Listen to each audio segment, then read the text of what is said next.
पाकिस्तानी हकीमों ने गधे के जिस्म से मर्दों के लिए ऐसी कौन सी दवाई तैयार की है जिसकी कीमत लाखों में है। टेक्नोलॉजी की दुनिया में बहुत तरक्की हो गई है। नई नई किस्म की दवाइयाँ तैयार की जाती हैं और ऐसी ऐसी बीमारियों के लिए दवा तैयार कर ली गई है जो पहले ला इलाज करार दी जा चुकी थी। इस हिसाब से आज इंसान बहुत फायदे में है। मेरी शादी हुई तो शादी की रात शोहर कमरे में ना आए। मैं बड़ी परेशान हो गई कि पता नहीं मेरा शोहर कहाँ है, कब आएगा। घंटे पर घंटा गुजर रहा था मगर शोहर का कुछ अता पता ना था। जाने कहाँ था। रात के 2 बज गए और शोहर 2 बजे के बाद जाकर कमरे में आया तो मेरा मूड सब खराब हो चुका था। इतने इंतजार के बाद उसका आना हुआ था। मैं ऐसी ही थी, जो मेरे दिल में होता वही मेरे चेहरे पर नजर आ जाता। शोहर आया तो मैंने उससे मुंह फेर लिया। उसका देर से आना मुझे बिल्कुल पसंद ना आया था। शादी की जब पहली रात शायद कोई लड़की इस तरह यह हरकत करती हो, लेकिन मैं अपनी फितरत से मजबूर थी, इसलिए अपनी नाराजगी का इजहार कर बैठी थी। मेरे शोहर ने आकर मेरी शक्ल देखी तो वो समझ गया कि मैं उससे नाराज हूँ। कहने लगा, मेरा काम ऐसा ही है कि दिन तो दिन रात को भी काम करना पड़ता है,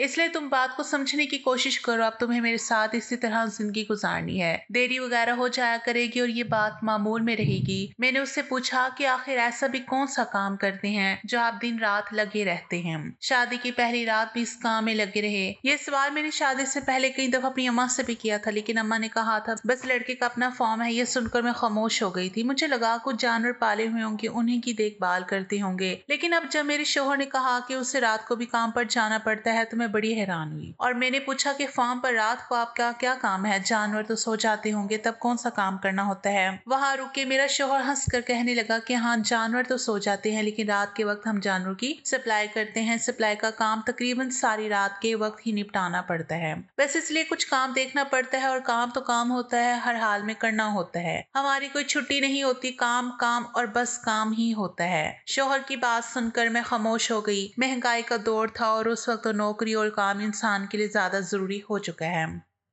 मेरे अब्बा भी अपनी नौकरी पे यही कहकर कोई छुट्टी नहीं करते थे कि अगर नौकरी चली गई तो क्या होगा। मेरे शोहर भी अपनी जगह ठीक ही कह रहे थे। खैर, शादी की रात मेरे शोहर ने मेरे साथ बहुत अच्छी तरह गुजारी, मोहब्बत भरी बातें भी की और मुझे अपने होने का एहसास भी दिलाया। मगर मेरी नाराजगी दूर हो गई। मैं खुश थी कि बैठी बिठाई मुझे इतना अच्छा रिश्ता मिल गया है। मेरे शोहर में कोई कमी नहीं थी, अच्छा भला था, घर बार भी काफी बड़ा था, हर तरफ से खुशहाली थी। शादी के अगले दिन रस्म के मुताबिक वापस अपने घर गई तो मेरी खाला आई हुई थी। मुझे देखकर हंसी और कहने लगी, तुम्हारी माँ भी तुम्हारे लिए क्या लड़का चुनकर लाई है? क्या ही कहने हैं, हम तो शादी से पहले ही पूछते रह गए लड़का क्या करता है, क्या कमाता है। तुम्हारी माँ ने मुंह ना खोला। वो तो शादी के दिन हमें पता चला कि तुम्हारा शोहर क्या काम करता है। तुम्हारी माँ ने तो बताना भी गवारा ना किया। खाला की बात सुनकर मैं हैरान हुई और कहा, ऐसे भी क्या बात है? मेरे शोहर का अपना फार्म है, पैसे वाले हैं, आप ऐसे क्यों कह रही हैं? अम्मा ने आपको ये बात पहले बता दी थी, छिपाने वाली तो कोई बात नहीं है जो आप इस तरह कह रही हैं। मेरी बात सुनकर खाला का कहका बुलंद हुआ और कहने लगी, तुम्हें पता भी है तुम्हारे शोहर का किस चीज का फार्म है? बताया नहीं उसने? तो मैं खाला की बात सुनकर चौंकी और मैंने कहा, खाला, फार्म जानवरों का ही होता है, गायें वगैरह ही पाली होंगी और क्या हो सकता है। अच्छा काम है, अपना कारोबार है, घर बड़ा है, खाते पीते लोग हैं, मुझे तो कोई परेशानी नहीं हुई। ये भी एक अच्छा कारोबार ही है, मुझे तो कोई कबाहत नजर नहीं आती। खाला कहने लगी, चलो तुम्हें कोई फर्क नहीं पड़ता तो फिर हम बोलने वाले कौन होते हैं? वरना तुम्हारी माँ ने तो हमारे खानदान की नाक ही कटवा दी है, उसको मुंह दिखाने के लायक नहीं छोड़ा। ऐसा दामाद भी भला कोई तलाश करता है क्या? ऐसा दामाद तो आज तक हमारे खानदान में ना आया और ना ही आ सकता है। कम से कम इंसान जात पात और लड़के का काम तो देखता ही है। तुम्हारी माँ ने तो बस आंखें बंद करके तुम्हें रुखसत कर दिया, ना खानदान का सोचा और ना ही तुम्हारी ऊपर अपनी इज्जत का। ये कहकर खाला चली गई तो मैंने अम्मा की तरफ देखा। अम्मा मुझसे नजरें चुराती कामों में मसरूफ हो गई और ये बात कहीं ना कहीं मेरे दिमाग में बैठ गई कि कोई बात तो ऐसी है जिसका मुझे इल्म नहीं। इस सब में मेरी इज्जत की बात कैसे आ गई? मैं अम्मा के पीछे बावर्ची खाने में पहुंची और अम्मा से कहा, ये खाला क्या कह रही थी? सलमान का किस चीज का फार्म है जो खाला की नाक कट गई है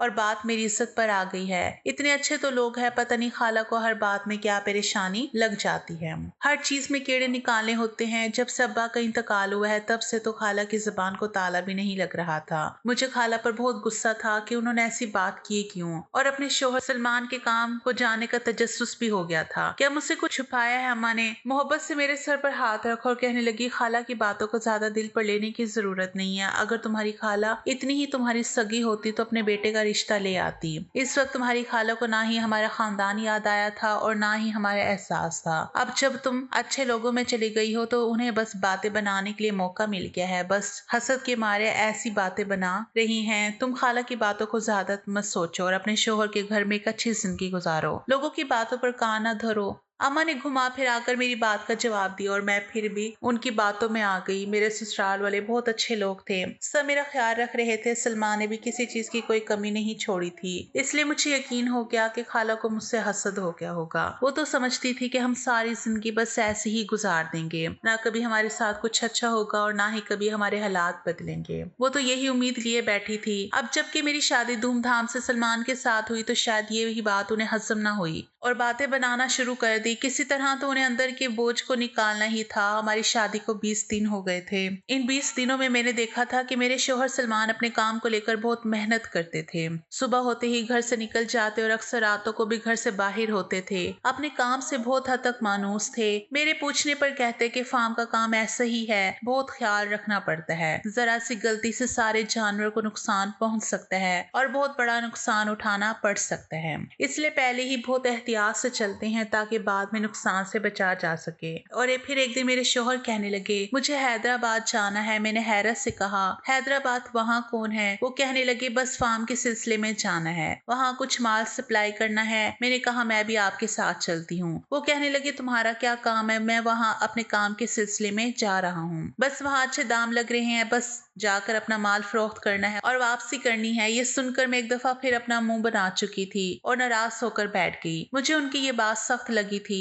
ले जाते साथ तो क्या हो जाता था। सलमान कहने लगे, नाइला, इसमें नाराज होने की क्या बात है? ये मेरा काम है, मैं घूमने नहीं जा रहा हूँ। हैदराबाद से वापस तो तुम्हें भी अपने साथ ले जाऊंगा, तब हम सिर्फ घूमने जाएंगे। ये तो कारोबारी सफर है। लेकिन मैं ना मानी और मैंने रात का खाना भी नहीं खाया। मेरी सास को भी ये बात पता चली तो कमरे में आ गई, मुझे समझाने लगी कि नाइला, काम के मामले में ऐसा करोगी तो नुकसान उठाओगी। मेरे बेटे के काम से ही ये घर चलता है, इसमें कोई खलल नहीं डालो तो ही बेहतर है। मैंने अपनी सास से कहा, माँ, मैं कौन सा काम में खलल डाल रही हूँ? बस साथ चलने की ही तो बात कर रही हूँ, इसमें क्या बुराई है? पूरा एक दिन मैंने मुंह बनाकर ही गुजारा।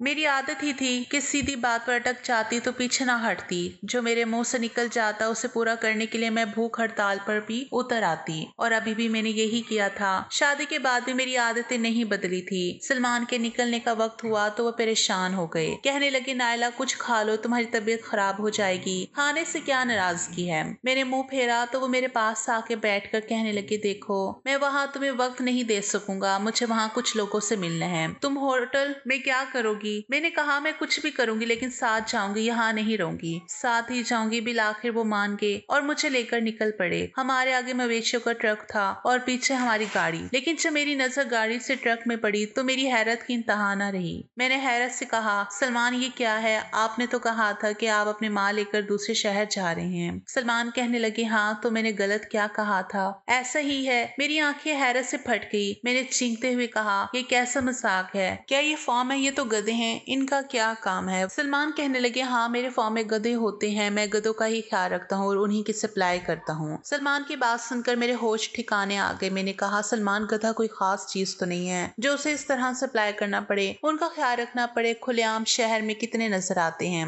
मेरी बात सुनकर वो हंसे और कहने लगे, वो पुरानी बात थी, अब तो गधा भी बहुत खास हो गया है। खैबर पख्तूनख्वा, हैदराबाद में तो बड़े पैमाने पर इनकी खरीदो फरोख्त शुरू की जा चुकी है। ये तो चाइना तक भेजे जा रहे हैं, दूर दूर के मालिक में भी। क्या तुम्हें इल्म नहीं है? उनकी बात सुनकर मेरी जान निकल गई और मुझे समझ आ गया कि खाला का क्या कहना था, वो क्या कहना चाह रही थी। मेरा शोहर गधों की अफजाइश कर रहा था और बात वाकई मेरी इज्जत पर आ गई थी। मुझे ये सोचकर ही शर्मिंदगी हो रही थी कि अगर मेरी सहेलियों को पता चला कि मेरा शोहर क्या काम करता है। मेरा सर तो ये सारी बात सोचकर ही शर्म से झुक गया था। अब मुझे समझ आ रहा था कि शादी में आधे लोग मुंह छुपा छुपा कर क्यों हंस रहे थे और कुछ लोगों ने आकर मुझसे ये तक पूछा था कि तुम्हारा शोहर क्या करता है। उस वक्त मैंने लाइल्मी का हिस्सा हार कर दिया था। जाहिर सी बात है मुझे तो इस सब बात का इल्म ही ना था, मगर अब जब पता चला तो मुझे शर्म आ रही थी। मेरे शोहर को भी सारे जानवर छोड़कर फार्मिंग का काम करने का शौक ही उठा था। क्या ही अजीब कारोबार थे इनका। ये भला गधे किस काम के आने थे? यही बात मैंने जब उनसे पूछी तो वो कहने लगे मुझे नहीं मालूम कि किस काम आते हैं और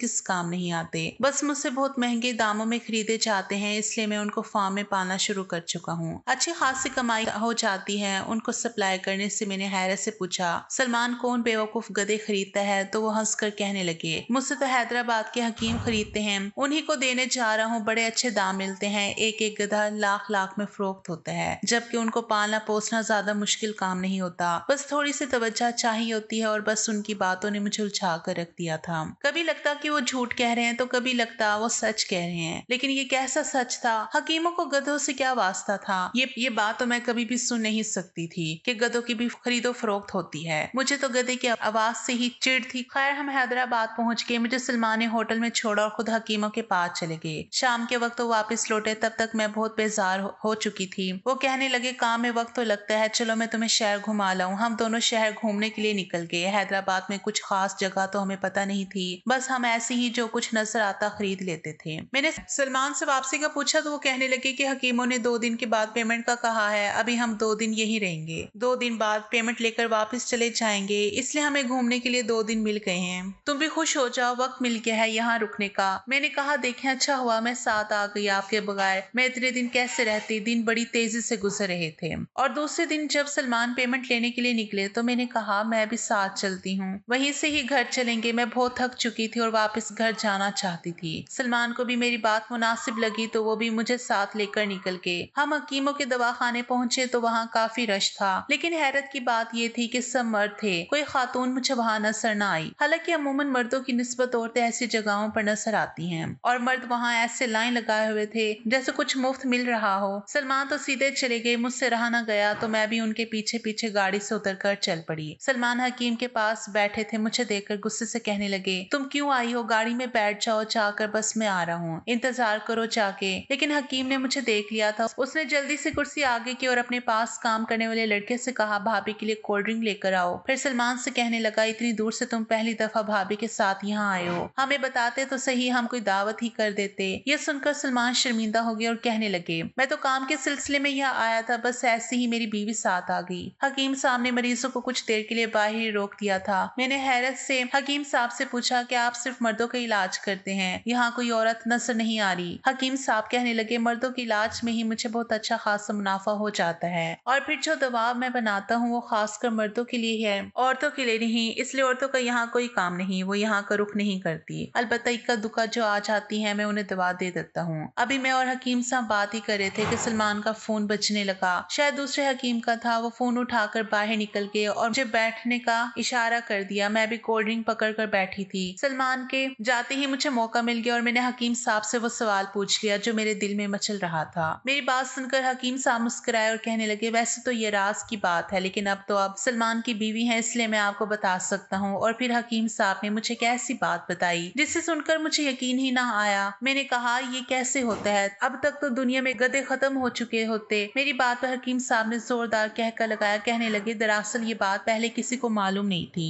और अब जब मालूम हुई है तो वक्त ज्यादा दूर नहीं है जब गधे वाकई खत्म हो जाएंगे। अब खास है तो कल को खत्म भी हो सकते हैं। लेकिन सारी बात यह है कि जैसे गधों का इस्तेमाल सबको पता है और उससे दवा बनाई जाती है, वही सिर्फ उसका इस्तेमाल कर सकता है। बाकी लोगों के लिए तो ये महज एक आम सा जानवर है, वैसे कुछ खास फायदा नहीं उठा सकते। हकीम साहब धीरे धीरे मेरी तरफ झुके और कहने लगी, बेटी तुम कहो तो सलमान को भी ये दवा दे दूं, तुम लोगों को भी काम आएगी। उनकी बात सुनकर मैं चौंक से गई और पीछे हटते हुए कहा कि नहीं नहीं, इसकी जरूरत नहीं है। हकीम साहब खामोश हो गए और इतने में सलमान वापस आ गए। कुछ देर हम बैठे और पैसे लेकर वापसी के लिए निकल पड़े थे। मैं खामोश सी थी, कोई बात वगैरह नहीं कर रही थी, सिर्फ हकीकत जानने के बाद किसी सोच में गुम हो गई थी। मुझे खामोश देखकर सलमान कहने लगे, क्या हुआ है? हकीम साहब से ऐसी क्या बात हो गई? तुम्हारी जो बोलती ही बंद हो गई है। मुझे बहुत ज्यादा बातें करने की आदत है, मुझसे ज्यादा देर तक खामोश नहीं रहा जाता था, इसलिए मेरी खामोशी को सलमान ने बहुत महसूस कर लिया था। मैंने सलमान को बताया कि हकीम साहब गधों का क्या इस्तेमाल करते हैं। ये सुनकर वो कहने लगे, हाँ मुझे मालूम है, मैं बहुत पहले से ही जानता हूँ, लेकिन मैंने खुद तुम्हें नहीं बताया था। मुझे तुम्हें ये सब बताना मुनासिब नहीं लगा था, इसलिए नहीं बताया था। लेकिन तुम भी हर बात की बाल की खाल ही ही उतारने बैठ जाती हो। खैर हम वापस चले आए थे। अब मुझे सलमान के काम से शर्मिंदगी नहीं हो रही थी। वो बहुत मेहनत से काम कर रहे थे और उन्हें इस काम के अच्छे खासे पैसे भी मिल रहे थे। हमारे घर में किसी तरह की तंगी नहीं थी और ना ही सलमान की मोहब्बत में कोई कमी थी। तो फिर मैं भला बिला वजह बात पर झगड़ा कर देती। लोगों को तो काम ही है बातें बनाना होता, वो तो किसी को भी खुश नहीं देख सकते, इसलिए जली कटी सुनाकर बदजन करने की कोशिश करते हैं। इसलिए मैं खामोश हो गई। लेकिन हमारी शादी को 1 साल गुजर गया और हमारी औलाद ना हुई। मेरी सास ने मुझे कहना शुरू कर दिया कि बच्चे के लिए किसी डॉक्टर को दिखा लो, बेहतर यही रहेगा। चेकअप करवाओ, पता तो चले आखिर मसला क्या है, औलाद क्यों नहीं हो रही। इधर से रिश्तेदारों के यहाँ भी जाना होता है तो पहला सवाल भी औलाद के मुतालिक किया जाता और मैं खामोश हो जाया करती थी। मुझे खुद भी औलाद की कमी महसूस हो रही थी। मैंने डॉक्टर के पास का रुख किया। मैं जानती थी कि ये बात मेरे शोहर की मर्दानगी पर एक ज़र्ब की तरह है कि मैं अपना नहीं बल्कि इसका इलाज करवाऊं। इसलिए मैं भी खामोश हो गई। उनको मजबूर भी नहीं कर सकती थी, लेकिन औलाद की जरूरत किससे नहीं होती। मुझे भी औलाद की बहुत ख्वाहिश हो रही थी। फिर लोगों के मुंह भी तो बंद करने थे। और फिर ऐसा हुआ कि एक दफा फिर मेरे शोहर हैदराबाद हकीम के पास जाने लगे। मैं भी जिद करके उनके साथ गई क्योंकि मुझे उस हकीम से मिलना था जिसने मुझे खुद ही ऑफर की थी। आज मेरे शोहर के लिए मुझे उसकी दवा की जरूरत पड़ गई थी। सिर्फ यही एक हल बचा था मेरे पास, लेकिन बात ये मैं सलमान को नहीं बताना चाहती थी। शायद वो ये बात हकीम साहब या किसी और के सामने करना नहीं चाहते थे। इसलिए जब सलमान इस दफा भी पैसे लेने के लिए गए तो मैं उनके साथ पहुंच गई। हकीम तो मुझे देखते ही पहचान गया था। उसने बड़ी इज्जत से मुझे बिठाया, हाल हवाल दरियाफ्त की और बातों बातों में लग गया। मुझे इंतजार था कि कब मेरा शोहर यहाँ से वहां होता और मैं हकीम से दवा की बात करती। शोहर के सामने तो बात करना मुश्किल सा था। दरअसल वो हकीम ऐसे मर्दों के लिए दवा बनाता था जो किसी न किसी जिस्मानी कमजोरी का शिकार होते हैं और इस कमी की वजह से बाप नहीं बन सकते थे। मेरे शोहर को मर्दाना बीमारी नहीं थी, लेकिन उनके अंदर कुछ प्रोटीन्स की कमी थी जिसकी वजह से उनके स्पर्म्स की ताकत में काफी कमी आ गई थी और उसे दूर करने के लिए उन्हें दवा की जरूरत थी। लेकिन उनकी मर्दानगी उन्हें इस बात की इजाजत नहीं दे रही थी कि वो मेरे साथ किसी लेडी डॉक्टर के पास जाते और लोगों को ये बात पता चलती। जाहिर है ये बात इतनी जाहिर करने वाली थी ही नहीं। काफी देर हो गई थी। सलमान ने पैसे भी ले लिए थे, लेकिन कोई मौका ऐसा नहीं मिला था कि मैं हकीम साहब से बात करती और दवा लेती। मैंने बड़ी मुश्किल से हकीम साहब को इशारे में समझाया कि मैं क्या चाहती हूँ। उन्होंने खुद सलमान से कहा कि तुमने जो माल भिजवाया है इसमें से कुछ मसला लग रहा है, तुम जाकर चेक कर लो। शायद एक दो गधे बीमार है, कहीं उनकी वजह से दूसरे गधे भी बीमार ना हो जाए। तसल्ली कर लो जाकर एक बार, ताकि बाद में मसला ना बने। ये सुनते ही सलमान फौरन घबरा उठे और कहने लगे, ये तो बड़े मसले वाली बात हो जाएगी, मैं पहले ही देख कर आता हूँ। वो अपने कारोबार को लेकर मोहतात ही थे। फौरन से उठकर सारा ध्यान सप्लाई के काम को चेक करने पर लगा दिया। उनके जाते ही मैंने हकीम साहब से कहा, मुझे दवा की जरूरत है, लेकिन अपने भाई के लिए। जो भी मेरे शोहर का मसला था मैंने हकीम साहब को बताया, लेकिन अपने भाई के नाम पर, ताकि मेरे शोहर की इज्जत में फर्क ना आए और उनसे दवाई इलाज में मुमकिन हो जाए। हकीम साहब ने हंसते हुए एक दवा का पैकेट मेरी तरफ बढ़ाया और कहने लगे, ये दवा 20,000 रुपए की है। वैसे तो मैं ये 30 में फरोख्त करता हूँ, लेकिन तुम सलमान की बीवी हो इसलिए मैं तुम्हें ये दवा सस्ते में दे दूंगा। तुमसे कोई मुनाफा नहीं लूंगा। 20,000 का सुनकर मेरे रोंगटे खड़े हो गए। इतनी से दवा के इतने ज्यादा पैसे? मैंने कहा, इतने पैसे तो मेरे पास अभी नहीं है। वो कहने लगे, कोई बात नहीं, जब तुम दोबारा आओगी तब ले आना। मुझे मालूम है कि तुम मेरे पैसे चुका दोगी और फिर अच्छा होगा कि तुम्हारे भाई को भी जब इस दवा से फर्क पड़ जाएगा और वो बाप बन जाएगा तब तुम मुझे पैसे लाकर दे देना। तुम्हें खुद पता चल जाएगा कि इस दवा में कितनी ताकत है। पैसों की फिक्र छोड़ दो, बाद में दे देना, इसकी परेशानी मत लो। हकीम साहब की बात सुनकर मैं खुश हो गई और खामोशी से दवा लेकर वापस अपने शहर चली आई। वो छोटे छोटे से कैप्सूल थे। मुझे वो सलमान को हर रात दूध के साथ एक कैप्सूल खिलाना था। मैंने ये कहकर सलमान को कैप्सूल खिलाने शुरू कर दिए कि ये ताकत के कैप्सूल हैं और मैं डॉक्टर से लिखवा कर लाई हूँ। उन्होंने कोई इतराज ना किया क्योंकि कहीं ना कहीं वो भी बच्चे की ख्वाहिश रखते थे। कैप्सूल खाते हुए दूसरा ही महीना था कि मैं हामला हो गई। ये सुनते ही सारे घर में खुशी की लहर दौड़ गई। हर कोई बहुत खुश था। मेरी सास भी अल्लाह का शुक्र अदा करने लगी।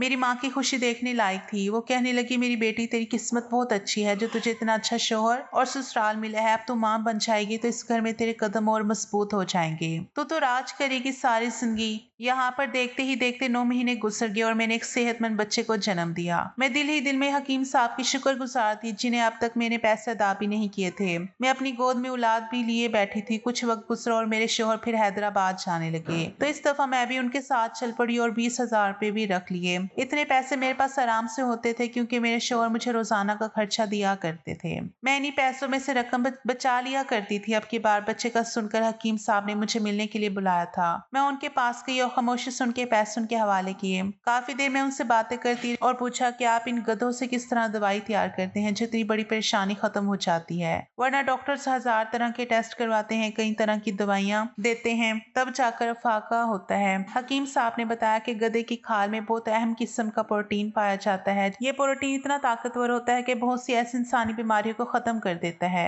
मेरे पास कोई भी मरीज आए तो मैं ये कैप्सूल उसे जरूर देता हूँ। इस कैप्सूल को बनाने के लिए काफी लागत आती है और फिर गधे भी खरीदने पड़ते हैं, बहुत ज्यादा मुशक्कत करनी पड़ती है। गधे की खाल से मिलने वाला ये प्रोटीन ऐसी सी बीमारी को खत्म करता है कि अगर लोगों को पता चल जाए तो वो गधों को घर में पालना शुरू कर दे। इससे न सिर्फ मर्दाना कमजोरी का खात्मा होता है बल्कि जिल्द और खाल की भी बहुत सी बीमारियां फौरन खत्म हो जाती हैं। इंसान अपनी उम्र से ज्यादा जवान हो जाता है और उसके अंदर ताकत भी आ जाती है। बिल्कुल इस तरह गधी का दूध पिलाने से सांस की नाली खुलती है और सांस के मरीजों को बहुत आसानी होती है। लेकिन हम पाकिस्तान ऐसे सारे देसी टोटके और देसी काम छोड़कर अंग्रेजों की दवाइयों को अपना लिया है, जबकि अंग्रेज अब हमारे देसी टोटकों का इस्तेमाल करते हैं। चाइना खुद पाकिस्तान से गधों को खरीद कर उनके जरिए अपनी बहुत बड़ी इंडस्ट्री चला रहा है, जिसमें वो न सिर्फ गधों की खाल से प्रोटीन हासिल करके दवाइयां तैयार करता है बल्कि कॉस्मेटिक भी बनाता है और गधे के गोश्त से मुख्तलिफ बीमारियों का इलाज करता है। और गधी के दूध से भी सांस के मरीजों का वहाँ बहुत मौसर तौर पर इलाज किया जाता है। लेकिन हम अपने मुल्क में गधे जैसे जानवर के इतने ज्यादा मिकदार में होने के बावजूद भी उसके फायदों से महरूम है। हकीम साहब की बात सुनकर मैं हैरान रह गई थी। वाकई अल्लाह ताला ने किसी भी चीज को बेमकसद पैदा नहीं किया था। जहाँ गधा सवारी के काम आता था वहीं उसके जिस्म के अंदर इतनी खूबी और अफादियत मौजूद थी कि अगर इंसान को पता चल जाए तो वाकई इसका इस्तेमाल शुरू कर दे। काफी देर हकीम साहब के साथ गुजार कर जब मैं वापस लौटी तो मेरा दिल मुतमईन था। मेरा शोहर एक अच्छा काम कर रहा था। पहले मुझे उसके इस काम पर शर्मिंदगी होती थी, लेकिन अब मेरा ख्याल था कि इसके इस काम की वजह से बहुत से बीमार लोगों को शफा भी मिल रही थी। आज मेरा बेटा मेरी गोद में है, मैं एक खुशहाल जिंदगी गुजार रही हूँ। मेरा शोहर अभी गधे का फार्म चला रहा है, वही हमारी कमाई का जरिया है और मुझे अब अपने शोहर के काम पर कोई शर्मिंदगी नहीं है बल्कि खुशी होती है कि काम तो खिदमत खल्क है, जैसा है बहुत से लोगों की जिंदगियां में खुशियां लाने का सबब बन रहा है।